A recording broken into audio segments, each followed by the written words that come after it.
Djali i Hasretit që e la nënën në dyer të huaja. Histori të dhimbshme që tregojnë situatën e dhimbshme që është në shoqërinë kosovare janë të shumta, fatkeqësisht.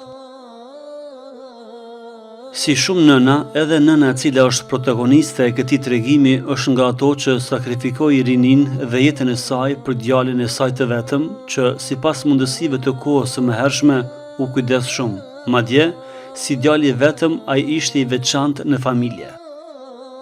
Kushtet të vështira të jetës, burri i ndroi jetë në moshë të re. Andaj, kjo nën u kujdes edhe si nën edhe si baba për fëmijët e saj me aq mundësi që kishte. Ruajti moralin, nderin dhe ndëshmërinë e familjes. Të jetosh pa bashkëshort në moshë të re dhe me fëmijë jetim nuk ishte e lehtë, siç nuk është e lehtë edhe në këto ditë kur gjërat kanë ndryshuar për të mirë. Kishte raste të shpeshta që sofra e tyre ishte zbrazët. Nuk punonte askush, fëmijët ishin të vegjël. Ajo, pra nëna, punonte pundore. Dhe ato që i shiste, me ato para që fitonte, kujdesej për ushqim, veshmbathje për fëmijët e saj. Seher qanin fëmijët për bukë dhe për tesha, siç i kishin të tjerët, por kjo nuk kishte mundësi. Për çdo copë buke apo ndonjë teshë të bukur, e ruante për djalin e saj të Hasretit. E ruante si sytë e ballit. E dërgonte në shkollë, pastaj prap shkonte dhe e merrte. Bashkë me të shkonin edhe në mal për të ruajtur bagëtin. Bashkë me të, kur ai luante me fëmijët, ishte kjo, nëna që kujdesej shumë për djalin e saj të vetëm. Djali u rrit dhe kërkonte punë, kështu nëna u gëzuar shumë që djali i saj u rrit dhe tani po kujdeset për familjen. Mirë po, me të u punësuar djali filloi të ndryshoj në sjelljen e tij në raport me nanën dhe familjen në përgjithësi. Por asesi nuk ndryshoi dashuria dhe sjellja nanës ndaj tij. Dhe tash nëna insistonte që të martoj djalin e saj sepse u frigonte që mos po ndron jetë e nuk po e sheh djalin të martuar. Erdhi koha edhe për të fijuar dhe martuar djali.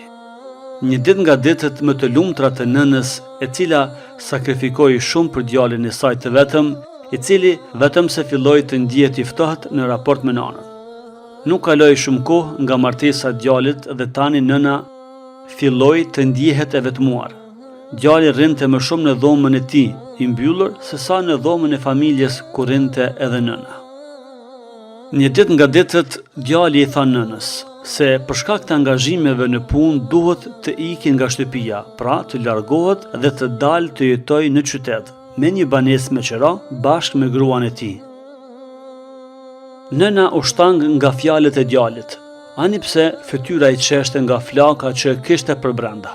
Mirë po, prap u sjell mirë me djalin dhe u pranoi kërkesën, edhe pse djali nuk i tregoi për të marrë leje, por vetëm si informacion për nanën. Erdhi dita dhe djali bashkë me gruan dhe të gjitha ato që kishin, garderobën dhe çdo gjë të tyre morën me vete dhe ikën. U larguan nga shtëpia, duke u përshëndetur me nënën dhe motrat e tija. Nëna mbeti në prag të shtëpisë duke qarë me zë. Sa vite u kujdes për djalë, sa vite sakrifikoi për djalë, dhe tani ai doli në banesë të veten me gruan e tij.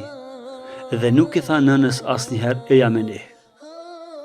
Kjo nën humbi rinin e pleqërin duke i kushtuar rëndësi të veçantë djalit të saj.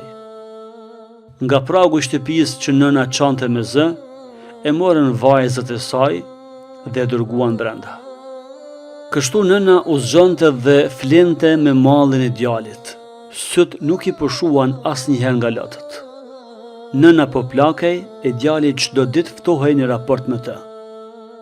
Vajzat e nënës apo motrat e djalit, të cilat një pjesë të rinisë e sakrifikuan tashmë për nënën, nuk u martuan dhe ato u kujdesën për të.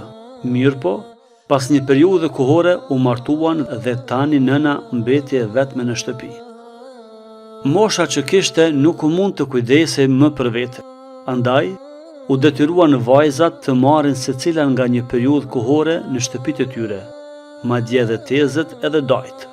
Kështu nëna shëtiste derë në derë, sepse djali nuk pranonte ta merrte nënën në banesën e tij.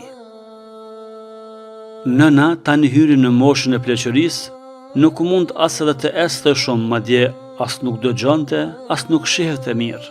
Por kur ishte në pyetje djali i saj, ajo e kërkonte, ajo e dëgjonte, ajo e shihte, por djali nuk ishte i dashur, i afër me nënën. Çdo ditë më shumë nëna lodhej, kishte nevojë për ndihmë. Vajzat u kujdesën për të dhe kështu asaj ju përkërcua gjendja shëndetësore. Për një periudhë kohore shumë të shkurtër, por as në këtë kohë të sëmundjes së pleqërisë, djali nuk e vizitonte. Shumë rrallë, madje pa kohë rrinte me të. Një ditë nga ditët nëna ndroi jetë në derën e huaj. Në derën e vajzës së saj, pra tek dhëndri, por jo tek shtëpia e saj, por jo tek djali i saj i vetëm, që e sakrifikoi rinin për të kujdesur për djalin e saj.